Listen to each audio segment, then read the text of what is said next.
있었을 당시를 겪었던 실화입니다. 여보세요? 지영아. 다영아, 너 땡땡 장례식장이라고 들어봤어? 거기서 장례 지도사 구한다는데 어때? 정말? 내가 할게.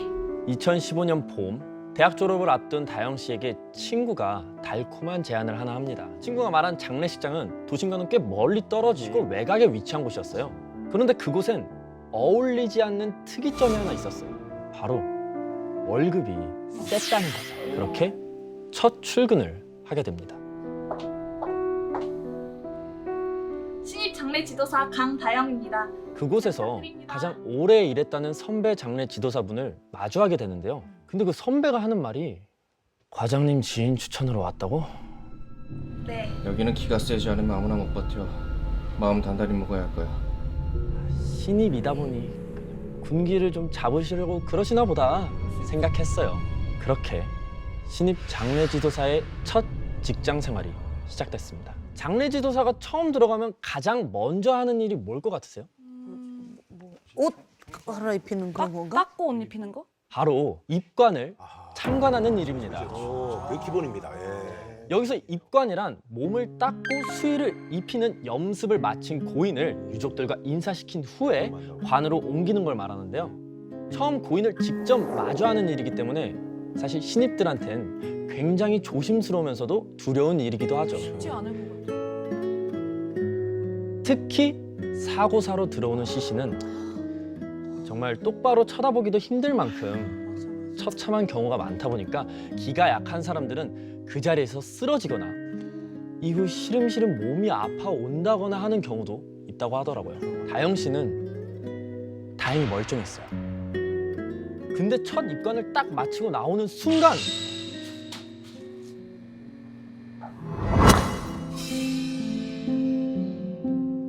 아무래도 첫 입관을 보고 나온 후라 다영 씨는 그냥 긴장이 풀려서 그런가 보다 생각했어요. 근데 머지않아 하나 둘씩 이상한 일들이 일어나기 시작합니다. 장례 지도사들은 돌아가면서 당직을 서기 때문에 바뀌는 밤낮에 대한 적응이 좀 많이 필요해요. 그날은 다영 씨가 처음으로 야간 당직을 서게 된 날이었는데요. 그날따라 피곤이 너무 몰려와가지고 끔뻑 하고 있는데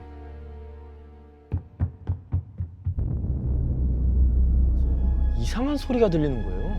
마치 무언가 빠르게 뛰어가는 것 같은 소리?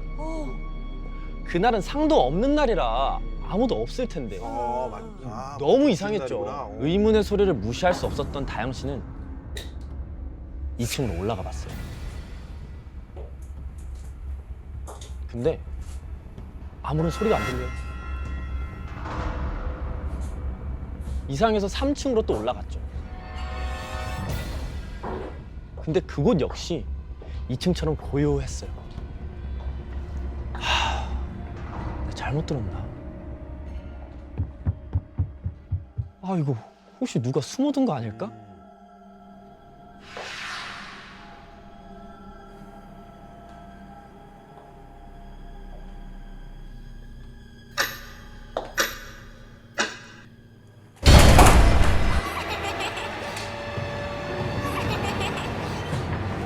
이 조그만 여자아이 2명이 쏜살같이 나가서 맞은편 빈소로 쏙 들어가는 거예요. 이 새벽에 그렇지, 애기. 애들 둘이서 그것도 장례식장에 다영 씨는 아이들이 들어간 빈소로 다가갔어요.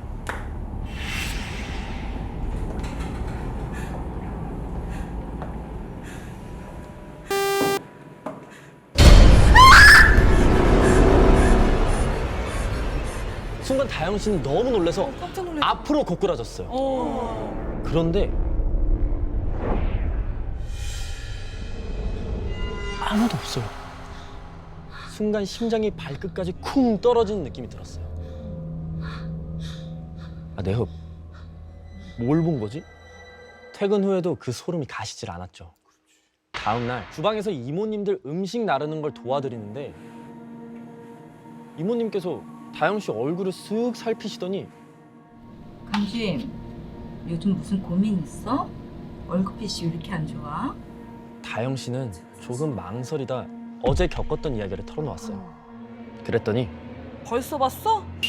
많이 놀랬지? 이모님은 뭔가 알고 계신 것 같았어요. 이모님도 아세요? 여기 온 지 얼마 안 돼서 잘 모르겠지만 여기 이상한 게 참 많아. 여기 오래 일하려면 내가 말하는 세 가지 꼭 기억해야 돼.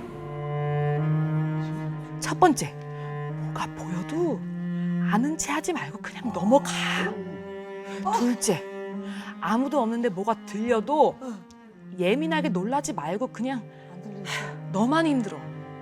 그리고 마지막에 제일 중요한데 해지기 시작하면 3층에서는 무조건 내려와야 한다. 그 말씀을 끝으로 이모님은 그냥 조심하라는 의미라며 서둘러 자리를 뜨셨어요. 이모님은 왜 그런 말씀을 하셨을까요? 그 이유를 얼마 지나지 않아 알 수 있었습니다.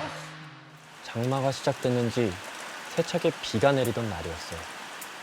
이른 시간임에도 밖은 어두컴컴했죠. 그날도 당직이어서 홀로 내일 염습 때 필요한 재료들을 정리하고 있었어요. 아, 근데 재료가 좀 부족할 것 같은 거예요. 그래서 3층에 있는 안 돼. 창고에서 이것저것 재료들을 챙기고 있는데 날씨 탓인지 기운이 싸하더라고요.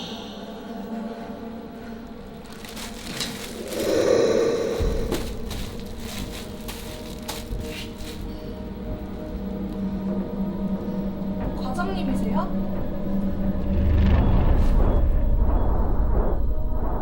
그랬더니 순간 그게 휙 사라지더라고요. 이상해서 문을 열고 나갔는데 밖엔 아무도 없었어요. 등 뒤에서 흐릿한 목소리가 들리더라고요. 순간 소름이 머리 끝까지 돋아 휙 돌아봤는데 아무것도 없는 거예요.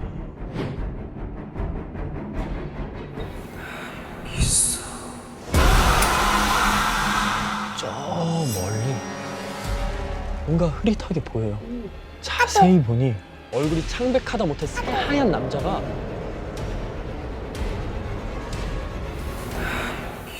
깜짝 놀라 반쯤 혼이 나간 채로 뒷걸음치던 다영 씨는 나와 있던 자재 박스에 부딪혀서 앞으로 고꾸라졌어요. 자꾸 넘어지네.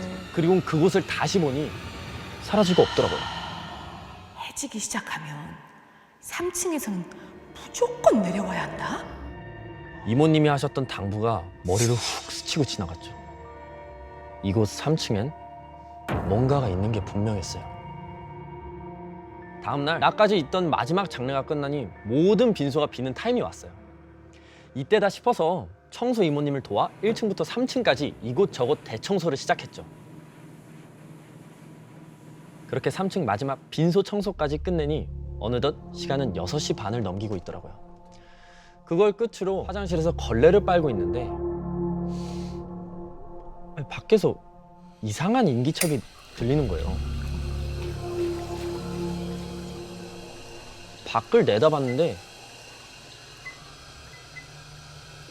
전등 다 됐나 보네. 이따 갈아야겠다 생각하고 마저 걸레를 막 빨고 있었는데 순간 소름이 쫙 돋는 거예요. 나 분명히 불 다 껐는데.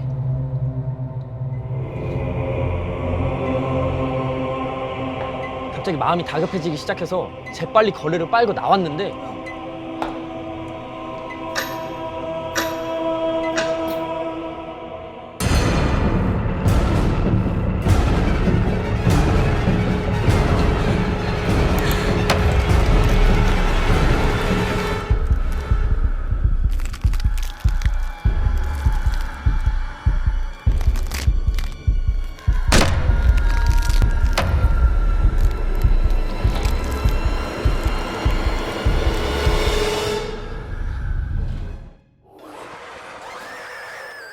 그 순간 그것이 확 달려가는 겁니다. 아이고.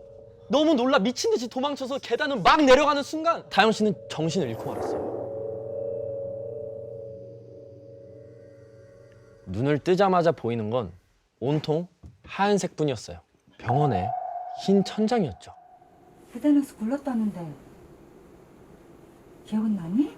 어머니 말로는 계단에서 굴러 의식을 잃은 다영 씨를 다행히 주방 이모님이 발견하셔서 병원으로 급히 옮겼다고 해요. 떨어질 때 팔로 머리를 감싼 탓에 깁스를 해야 했지만 덕분에 더 크게 다치진 않았다고 천만 다행이라고 했죠. 그렇게 바로 퇴원을 하려고 환복을 하려는데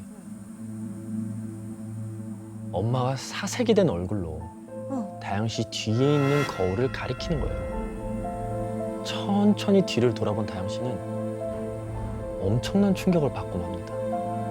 거울 속 다영 씨의 등에는 손바닥 모양의 시퍼런 멍 2개가 찍혀 있었어요. 꼭 누군가 강한 힘으로 뒤에서 팍 밀어뜨린 거죠. 그 순간 다영 씨는 지난 일들이 하나둘씩 떠오르기 시작했어요. 이상하게 자꾸 앞으로 고꾸라졌던 순간들. 왜 자제에 넘어진다 앞으로 고꾸라질까요? 맞아. 왜 놀라서 뒤로 넘어질 뻔했는데 앞으로 넘어질까요? 애들 만났을 때도 없거든. 처음 입관에 참여한 날부터 마지막 계단에서 떨어진 일까지 모든 것들이 우연의 일치가 아닌 것 같다는 생각이 강하게 들었죠. 며칠 후 한 통의 전화로 인해 의문의 퍼즐이 완벽하게 맞춰집니다. 요란하게 울리는 벨소리는 처음에 그 장례식장을 소개해줬던 그 친구한테 연락이 온 거예요. 근데 그 친구가 다짜고짜 이런 얘기를 하는 거예요. 지영아. 다영아, 진짜 미안해. 너가 왜 미안해. 너 다쳤다는 얘기 듣고 여기저기 알아보니까 그전에도 신입들이 다쳐가지고 뭐? 줄줄이 그만뒀던 곳이라는 거야. 그리고 이어지는 친구의 이야기에 할 말을 잃고 말았죠. 너 혹시 그 몇 년 전에 공사장에서 추락사 있다던 여자 기억나? 다친 사람들이 하나같이 그 여자를 봤다 하더라고. 몇 년 전 장례식장에 들어왔었다던 추락사 시신. 워낙 훼손이 심해서 입관도 못 치렀다는 얘기를 들은 적이 있거든요. 형체를 알 수 없었던 문드러진 얼굴, 기이하게 꺾인 팔다리까지 순간 그날 3층에서 목격했던 정체불명의 형체가 떠올라 온몸에 소름이 돋았습니다. 그 후 얼마 지나지 않아 다영 씨는 장례 지도사 자체를 그만두게 돼요. 다영 씨가 목격한 의문의 영혼들, 그것들은 아직도 그곳을 배회하고 있을까요?